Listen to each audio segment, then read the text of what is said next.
વરસાદ બાદ શ્રેયસ ગરનાળામાં પાણી ભરાવાની સમસ્યા સર્જાઈ। આ ગરનાળામાં પાણીના નિકાલની કામગીરી દર્શાવવા માટે નડિયાદના મેયર મનીષ પટેલે સોશિયલ મીડિયા પર એક ફોટો પોસ્ટ કર્યો હતો, જે વરસાદ પહેલા અને 1.5 કલાક બાદની સ્થિતિ દર્શાવતો હતો। જો કે આ ફોટો આર્ટિફિશિયલ ઇન્ટેલિજન્સ AI દ્વારા જનરેટ થયેલો હોવાનું માલુમ પડતા સમગ્ર નડિયાદમાં મેયરની ભારે ફજેતી થઈ। ભાજપના અન્ય નેતાઓએ પણ આ AI ફોટો શેર કરતા નાગરિકોને તેમનો પણ હાસ્ય સાથે વિરોધ કર્યો। પોતાની કામગીરીના અસલ પુરાવાને બદલે બનાવટી ફોટોના સહારે લઈ મેયર મનીષ પટેલે જાણે પોતાના જ પગ પર કુહાડી મારી હોય તેવી સ્થિતિ સર્જાય છે।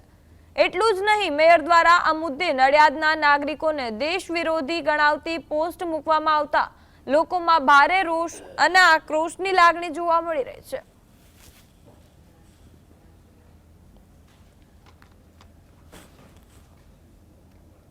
પોતે પ્રજાનું કામ કરી રહ્યા છે તેવા નકલી ફોટા ઊભા કરવામાં આવ્યા અને એવા ફોટા ઊભા કરવામાં આવ્યા કે જે AI દ્વારા બનાવવામાં આવેલા છે। વધુમાં એની અંદર એવું લખવામાં આવ્યું દેશ વિરોધી તત્વો। તો મારું તો પહેલું નડિયાદ પોલીસ અધિક્ષકને વિનંતી છે કે આ શબ્દ લખનારને, વાતાવરણ દોડનારને અને આ ફોટા શેર કરનારને તમામ વિરુદ્ધ એક કાયદેસરની કાર્યવાહી